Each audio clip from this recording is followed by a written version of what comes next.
Warangal నర్సంపేటలో RTC driver Shankar గౌడ్ది ఆత్మహత్య కాదని ఇది ముమ్మాటికి రేవంత్ సర్కార్ చేసిన హత్యేనని కేటీఆర్ ఎక్స్ వేదికగా ఆరోపించారు. 2.5 ఏళ్లుగా రేవంత్ ఆర్టీసీ కార్మికులకు చేస్తున్న తీరని ద్రోహాన్ని తట్టుకోలేక శంకర్ గౌడ్ బలవన్ మరణానికి పాల్పడ్డారని పేర్కొన్నారు. పుట్టెడు దుఃఖంలో ఉన్న శంకర్ గౌడ్ కుటుంబ సభ్యులకు అండగా నిలిచిన బీఆర్ఎస్ నేతలు నర్సంపేటలో అరెస్ట్ చేయడం దారుణమన్నారు. ఇదే అంశంపై పాడి కౌశిక్ రెడ్డి సర్కారుపై మండిపడ్డారు. ఆర్టీసీ కార్మికులు సమ్మె చేస్తున్నారు, వాళ్ళ గురించి మాట్లాడారా కేబినెట్ లో? ఏది ఉండదయ్యా.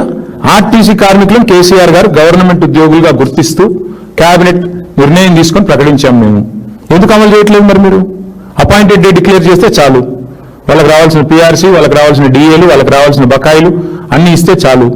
వాళ్ళు ఏం అడుగుతున్నారు? మీరు మేనిఫెస్టోలో పెట్టింది అడుగుతున్నారు. అదేం చర్చ చేయరా కేబినెట్ లో? మేము వారికి కూడా మా నైతిక మద్దతు ప్రకటిస్తా ఉన్నాం.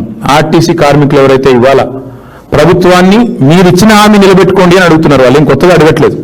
వారికి కూడా మా పార్టీ తరఫున నైతిక మద్దతు ప్రకటిస్తున్నాం. తప్పకుండా కాంగ్రెస్ ఇచ్చిన హామీలు ఆర్టీసీ కార్మికులకు నెరవేర్చాలని మేము కూడా డిమాండ్ చేస్తాం.